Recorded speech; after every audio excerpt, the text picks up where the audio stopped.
Saludamos en los próximos minutos a Alberto Iturralde, responsable de Operativa DAX. Alberto, muy buenos días, muchísimas gracias por estar con nosotros y feliz año a ti también, Alberto. Muy buenos días, gracias a vosotros y feliz año a todos. Bueno, Alberto, ¿cómo estás viendo de momento esas primeras dos sesiones bursátiles en el año 2024? Porque es verdad que ayer tuvimos una muy buena sesión en Europa, no tanto en Estados Unidos, que terminó, por ejemplo, el Nasdaq con una caída del 1,6%, y hoy parece que tampoco se están decantando mucho por las subidas en Europa. En definitiva, ¿cuál es tu sensación de estos primeros dos sesiones?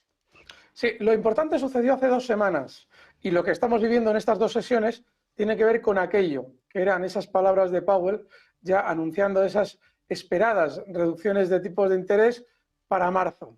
Y que en el momento en el que Powell pronunciaba esas palabras, los mercados cambiaban su volatilidad. Venían subiendo durante 2 meses con muchísima limpieza. Nadie lo estaba aprovechando porque se vivía en esa incertidumbre que en realidad siempre se produce, pero en aquel momento los toros se miraban desde la barrera porque hay incertidumbre.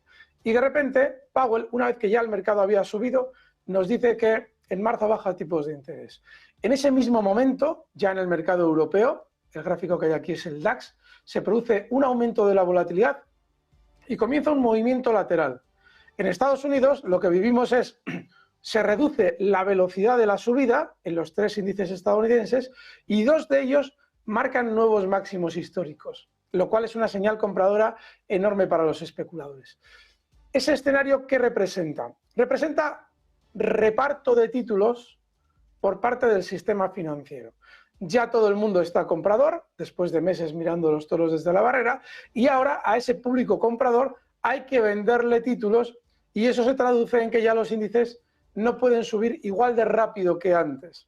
Luego, ahora lo más normal es que, continuando con el guión que llevamos estableciendo estas 2 últimas semanas, los índices europeos continúen laterales y poco a poco vayan comenzando un recorte, los estadounidenses otro tanto de lo mismo y vivamos un pequeño susto para hacer salir a todos aquellos que han entrado alegremente ahora después de las enormes subidas que se habían vivido durante 2 meses.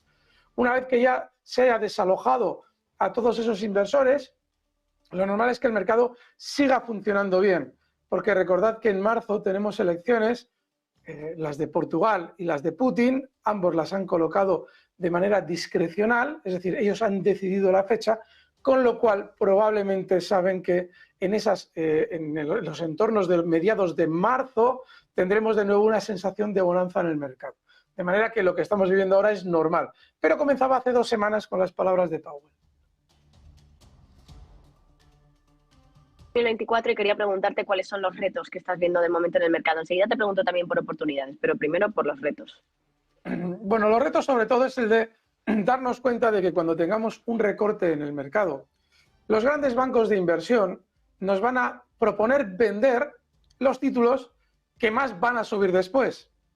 Luego, a ver si conseguimos en un reto de estos que dejar ya de escuchar como si fuera voz autorizada lo que es una voz interesada, que son todos esos representantes de esos JP Morgan, Goldman Sachs, que te dicen, hoy el mercado está fatal, y ves el mercado subir como si no hubiera un mañana. Pero bueno, ese reto creo que va a ser muy difícil de lograr, porque a la contrapropaganda que yo intento establecer se une una, de nuevo, propaganda para dar o intentar dar autoridad a voces que solamente tienen interés en engañar a los inversores.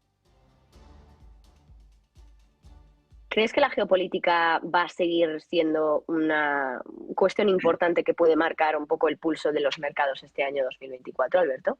El principio de la pregunta no te lo he escuchado. Sí, decía que sí. ¿Crees que la geopolítica va a volver a ser una cuestión importante en los mercados financieros en 2024? Sí, siempre lo es.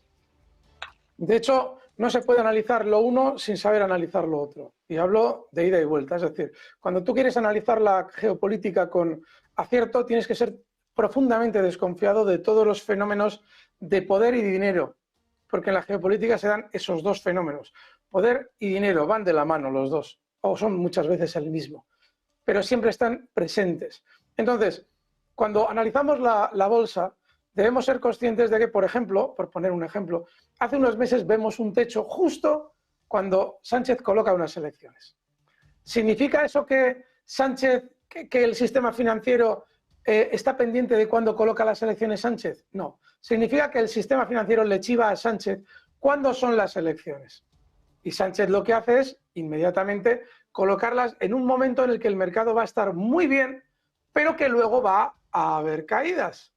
Y nada más producirse las elecciones, nos encontramos que el SP500 marca unos máximos y se comienza unas caídas que duran ¿hasta qué?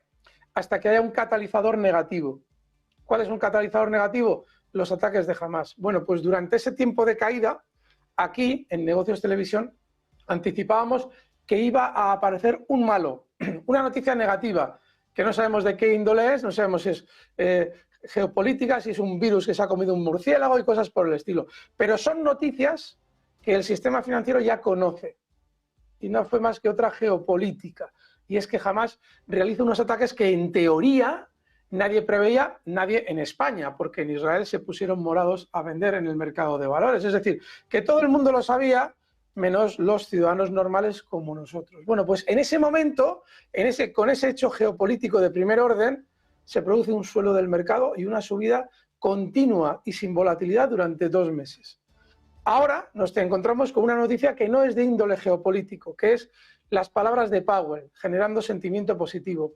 Porque cuando veamos noticias en las que va a haber un techo temporal, normalmente no tiene por qué haber un componente fuerte de geopolítica. Sin embargo, una vez que tengamos que volver a subir y lo hayamos hecho, sí se producirán noticias geopolíticas importantes para hacer a todos los inversores comprar los títulos que el sistema financiero de nuevo necesite vender. Y será en marzo, entre marzo y mayo, en junio hay elecciones europeas, y no les extrañe que sean noticias del índole de que se termine la guerra de Ucrania, es decir, que se rinde Ucrania, porque eso de un plan de paz es ridículo. Si Rusia gana una guerra, en la contraparte se tendrá que rendir, nos lo venderán como un plan de paz, pero es falso, o bien que Netanyahu ya ha conseguido matar a todos los gazatíes y que ya se ha terminado el conflicto en Gaza. Es decir, noticias que los inversores interpreten en tono positivo para comprar entonces lo que el sistema financiero necesite vender. Bueno, ya hemos hablado de los retos, Alberto, y quería preguntarte también por las oportunidades que estás viendo ahora mismo en los mercados, aprovechando que estamos de año nuevo, ¿no? Y que también pues hay muchos que piensan que, bueno, quizá ahora es momento de invertir su dinero, un poco como propósito del nuevo año. ¿Dónde crees que pueden hacerlo? ¿Hay que invertir en bolsa? ¿En qué sectores o en qué tipo de activos? Sí, la bolsa es muy buen negocio, pero en el momento concreto en el que estamos hablando, justo a primeros de enero y después de que Powell nos ha dado esas buenas noticias, no es el mejor momento. Ahora lo mejor es dejar que recorte, si es que tiene que recortar, o por lo menos que esté durante un tiempito lateral, como ya lleva 2 semanas, y a partir de ahí escuchar a los bancos de inversión, esos que citamos, ¿no? Ha dicho Mike Wilson o el otro, el de más allá, todos esos. Escuchar a ver qué nos dicen, porque si nos dicen que hay que vender banca europea, eso es exactamente lo que tenemos que comprar. Si nos dicen que tenemos que comprar tecnológicas, eso es lo que tenemos que vender. Es decir, hay que escucharles a ellos, porque nos lo van a poner seguramente a huevo, Marta. Llevan ya 2 añitos que no fallan ninguna. Es decir, en cuanto te dicen una cosa, tú haces exactamente lo contrario y te va a ir de maravilla. Responsable de operativa DAX, como siempre es un placer contar contigo. Muchísimas gracias, Alberto, por estar aquí con nosotros en el día de hoy. Gracias, fuerte abrazo.